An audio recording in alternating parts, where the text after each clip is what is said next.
Hi everyone, कैसे हैं आप सब? ठीक ठाक हैं, उम्मीद करता हूँ अच्छे होंगे, खैर खैरियत से होंगे, एंजॉय कर रहे होंगे। हम देखने वाले हैं एक वीडियो जिसका टाइटल कुछ ऐसे है कि लाखों अफ्रीकी जो हैं वो हो रहे हैं सनातन में कन्वर्ट। और स्पेशली जो जिस मुल्क का नाम लिखा गया है वो है गाना के जो मुसलमान हैं वो कन्वर्ट हो रहे हैं। तो पता नहीं, क्योंकि मैंने पाकिस्तान के न्यूज़पेपर्स में ऐसी न्यूज़ नहीं सुनी, इसलिए हम कोशिश करते हैं इंटरनेशनल देखें। इसलिए हम ये वीडियोस भी देखते हैं ताकि हमें इधर उधर का पता लगता रहे। तो देखते हैं जनाब घाना में क्या हो रहा है और किस तरह से ये सब सीन है। शुरू करते हैं, सब्सक्राइब कर लीजिएगा और हमें इसी तरह नई नई चीज़ें सजेस्ट करते रहिएगा। इंस्टाग्राम हैंडल भी लिंक में मौजूद है, वहाँ भी आप शेयर कर सकते हैं, अदरवाइज़ कमेंट में कर सकते हैं। और क्योंकि रीच डाउन है तो जनाब हमारी एक रिक्वेस्ट होती है, वीडियो को शेयर ज़रूर किया करें।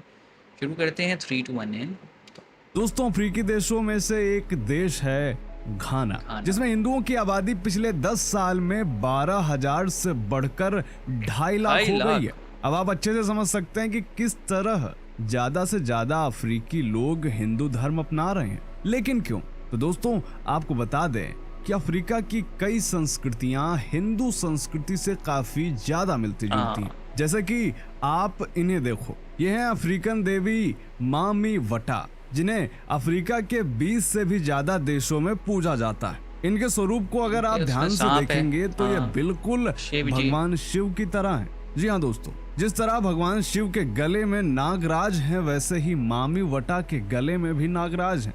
भगवान शिव के शीश पर विशाल जटाएं हैं, उसी तरह मामी हाँ। वटा के सर पर भी घने लंबे बाल हैं। भगवान शिव के शीश पर गंगा जी विराजमान है, तो मामी वटा जल के देवता हैं। इसी तरह एक और अफ्रीकी देवता है ओगुन, जो हिंदू देवता मुरुगन स्वामी से काफी मिलते जुलते हैं। यहाँ भी बता दें कि मुरुगन स्वामी को उत्तर भारत में स्वामी कार्तिकीय नाम से जाना जाता है। इसके अलावा अफ्रीकी देश सूडान में एक मुंडारी नामक जनजाति है। मुंडारी लोगों का जीवन पूरी तरह गौ पालन पर निर्भर है। ये लोग गायों की रक्षा के लिए जान देने और लेने में भी संकोच नहीं करते। गाय को मुंडारी लोग देवी देवता की तरह मानते हैं। ये जैसे लोग पानी की जगह ज्यादातर गौमूत्र का उपयोग करते हैं। दोस्तों, भारतीय चिकित्सा पद्धति आयुर्वेद में गौमूत्र को एक औषधि माना गया है और हिंदू धर्म में भी गाय को देव दर्जा प्राप्त है। ऐसी मान्यता है कि समुद्र मंथन के समय 14 रत्नों में से कामधेनु कपिला गाय भी निकली थी और पृथ्वी पर मौजूद सभी गायें कपिला गाय से ही उत्पन्न हुई है। इसीलिए हिंदू धर्म के लोग गाय को माता कहकर संबोधित करते हैं। हिंदू धर्म में जब भी कोई यज्ञ या अनुष्ठान होता है तो गाय का घी, गोबर का रस, गौमूत्र, गाय का दूध और दही मिलाकर पंचगव्य बनाया जाता है, जो अनुष्ठान में शामिल होने वाले प्रत्येक श्रद्धालु को ग्रहण करना होता है। इसके अलावा जब कोई धर्म भ्रष्ट हो जाता है तो हिंदू धर्म में घर वापसी भी पंचगव्य द्वारा ही की जाती है। अब आप समझ सकते हैं कि मुंडारी जनजाति और हिंदू सिमिलैरिटी धर्म है। की मान्यता में कितनी ज्यादा समानता है। इतना सब देखकर तो यही लगता है कि भारतीय संस्कृति और अफ्रीकन संस्कृति एक दूसरे से काफी ज्यादा जुड़ी हुई है। बिल्कुल सही बात है, जितना इन्होंने इन्फो दी है उससे तो हम कह सकते हैं कि जुड़ी हुई है। और आपको पता ही है कि एंशियंट जो सिविलाइजेशंस हैं वो काफ़ी ज़्यादा, मतलब उनमें सिमिलैरिटीज़ थी जो आजकल हमें आर्कियोलॉजिस्ट बताते हैं कि मतलब ऐसी तमाम आप कह लें ग्लोबल कैलेमिटीज़ जो डिफरेंट डिफरेंट रिलीजियस बुक्स में बताई गई हैं, वो किसी एक ऐसी जगह पे भी, एक ऐसे मज़हब में भी बताई गई हैं जो कि हज़ारों लाखों मील दूर होता था।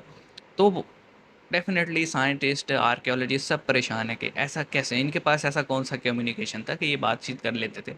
तो डेफिनेटली एंशियंट सिविलाइजेशंस आपस में बहुत ज़्यादा सिमिलरिटी रखती हैं। जहाँ तक बात है इस्लाम की या क्रिश्चियनिटी की या जूडिज़म की, तो जो मैक्सिमम हमें इनका अ, आप कह लें हिस्टोरिकल एक पॉइंट ऑफ व्यू मिलता है, वो 5 से 6 हज़ार साल तक है। लेकिन अगर हम बात करें सनातन की, तो इनकी किताबों में 10,000, 15,000, 20,000 साल से पहले के वाक़यात का भी ज़िक्र किया गया है।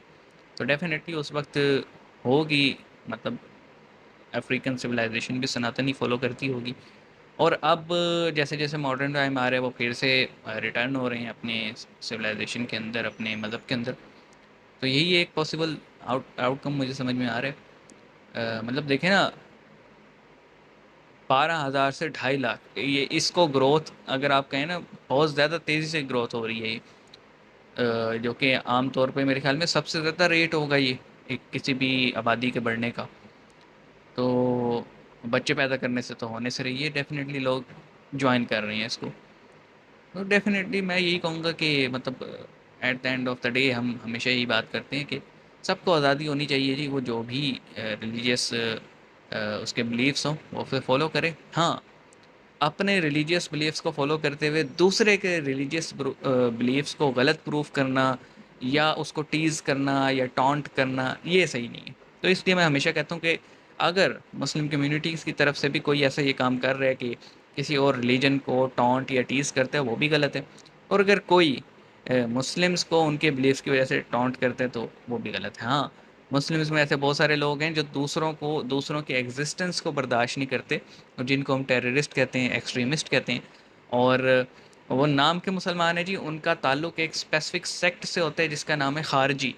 उनकी आइडियोलॉजी खारजियों से बहुत मिलती है और खारजी जो है वो पिछले 1400 साल से, जब से इस्लाम का एडवेंट हुआ है, तब से ही ये साइड बाय साइड चल रहे हैं। तो इसलिए बहुत सारे लोग कहते हैं कि तुम ही में से हैं, और हम कहते कहते थक जाते हैं हम में से नहीं हैं।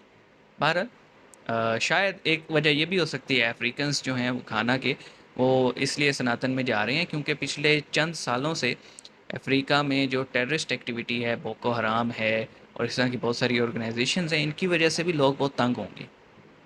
क्या कहते हैं आप इस बारे में? बाकी कमेंट सेक्शन हाजिर है जी, आप हमें इसमें कुछ बताइएगा। मिलेंगे नेक्स्ट वीडियो में, अपना ख्याल रखिएगा। सी यू गाइस।